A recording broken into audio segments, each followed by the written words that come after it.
Broadway ਤੁਹਾਡੇ ਵਿਦੇਸ਼ ਜਾਣ ਦੇ ਸੁਪਨਿਆਂ ਨੂੰ ਦੇਵੇਗਾ ਹਕੀਕਤ ਦੀ ਉਡਾਨ। नमस्कार दोस्तों, मैं अमरजीत। ब्रॉडवे इमिग्रेशन सर्विसेज से कोशिश होती है लगातार स्टूडेंट्स को अवेयर करते रहें, नॉलेज करते रहें कनाडा वीज़ा को लेके, ताकि जो बच्चे रिज़ल्ट का भी इंतज़ार कर रहे हैं या जो बच्चे आने वाले दिनों में अपनी फाइल्स को सबमिट करने वाले हैं या कनाडा की आप अप्लाई करने के प्लान्स में हो, प्रोसेस में हो, तो जो नया ट्रेंड एक शुरू हो चुका है वीज़ा सक्सेस को लेके, जो नया एक तरीका IRCC का हो चुका है प्रोफाइल असेसमेंट्स को लेके, उसको आपको डिटेल में समझना बहुत ज़रूरी है ताकि आप एक क्लैरिटी अपने अंदर बना पाएँ अपने प्रोफाइल को लेके कि आपका प्रोफाइल आपको वीज़ा दिला सकता है या नहीं दिला सकता है।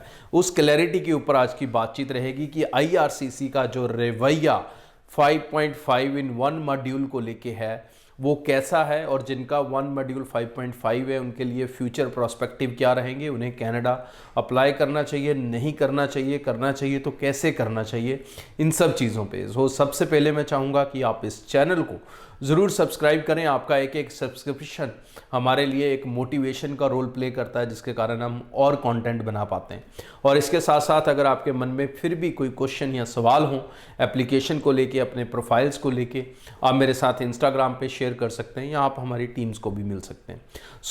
IRCC लगातार जो हम पिछले 3-4 महीने से देख रहे हैं, पहले काफ़ी कंसल्टेंट्स ने इसको इग्नोर करना शुरू किया और अलग अलग तरीक़ों से उन्होंने जस्टिफाई करने की कोशिश की, बट ब्रॉडवे ने आपको पहले दिन से ये नोटिफाई किया हुआ है कि IRCC 1 मॉड्यूल 5.5 को अब एंटरटेन करने के मूड में नहीं है।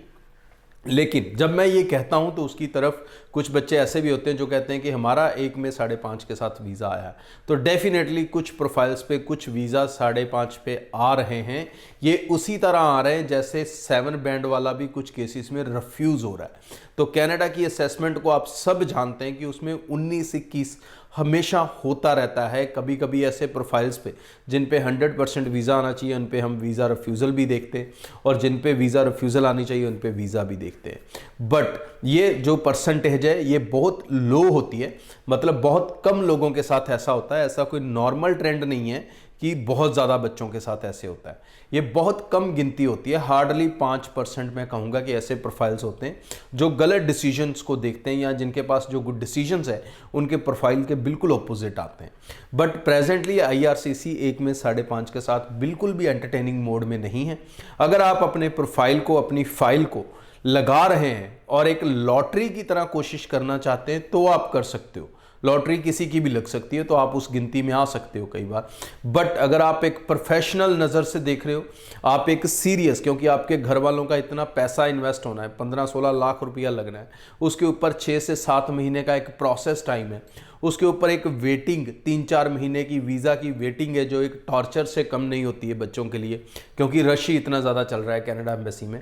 तो वो सारे टॉर्चर के से प्रोसेस से निकलना, वो तभी निकलने का फ़ायदा है जब आपको कहीं ना कहीं अपने प्रोफाइल पे एक श्योरिटी हो, एक चांसेस हो कि हाँ यार मेरा वीज़ा आएगा।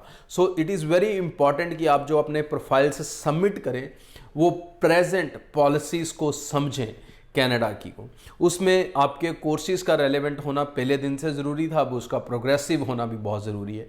पहले फंड्स का इतना बड़ा रोल नहीं होता था कनाडा में फाइल लगाते टाइम, बट अब जो आप एड ऑन फंड्स दिखाने होते हैं या सपोर्टिंग इनकम दिखानी होती है, उसका बहुत बड़ा रोल हो चुका है।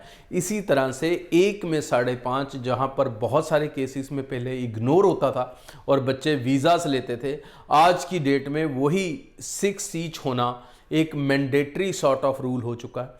और इससे नीचे अगर आप कॉम्प्रोमाइज़ कर रहे हैं अपने प्रोफाइल से तो आप खुद को धोखा दे रहे हैं, एम्बेसी को धोखा नहीं दे रहे, IRCC को धोखा नहीं दे रहे। सिमिलरली अगर हम PT स्कोर की भी बात करें, कई बच्चों की ये कन्फ्यूजन रह जाएगी PT को लेके, so I just clear the doubts कि अगर आप PT के साथ भी अपनी फाइल लगा रहे हैं दोस्त, तो PT का स्कोर 58 ईच से अबव रखें।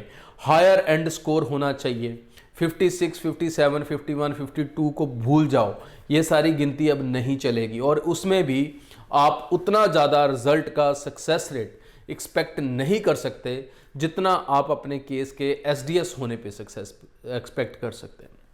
इस चीज़ को फ्यूचर के लिए समझें, अपनी फाइल्स को, अपने प्रोफाइल्स को उसी हिसाब से लगाएं। ब्रॉडवे का एक कोर मकसद हमेशा स्टूडेंट को एक ट्रांसपेरेंट और सच्ची इन्फॉर्मेशन देना होता है। और मैं एक चीज़ आपको इस मंच से फॉर श्योर बोल सकता हूँ कि आप आज भी एडवर्टीजमेंट्स एजेंट्स की देख लें और शायद आपको मुश्किल से 10% एजेंट या कंसल्टेंट मिलेंगे जो ये ऐड करें कि आपका प्रोफाइल 6 ईच होना चाहिए। वो आज भी 5.5 पे बच्चों को मिसगाइड कर रहे हैं, वो आज भी आपसे फंडों के नाम पे पैसे कमा रहे हैं, वो आज भी आपसे प्रोसेसिंग के नाम पे पैसे कमाएंगे। But guys, Broadway works for a serious stuff. अगर आप अपना वीज़ा लेना चाहते हैं, आप अपने हर नॉर्म्स को, जो IRCC के नॉर्म्स हैं, पॉलिसीज़ हैं, उसके अंदर अपनी फाइल को लगाना चाहते हैं, तो you need to have a right consultant. So Broadway की सर्विसेज लेना चाहते हैं तो आप सिंपली कॉल करके, हमारे ब्रांच ऑफिस हैं अलग अलग जगह पे, आप वहाँ पे जाके मिल सकते हैं। आप कहीं दूर से हैं, दूसरी स्टेट से हैं, तो आप हमारे साथ ऑनलाइन भी अपनी एप्लीकेशंस लगा सकते हैं। इस चैनल का मकसद आपको लगातार इन्फॉर्म्ड और नॉलेज करते रहना है। सो चैनल को सब्सक्राइब जरूर करके रखें। Thank you. ब्रॉडवे ਤੁਹਾਡੇ ਵਿਦੇਸ਼ ਜਾਣ ਦੇ ਸੁਪਨਿਆਂ ਨੂੰ ਦੇਵੇਗਾ ਹਕੀਕਤ ਦੀ ਉਡਾਨ।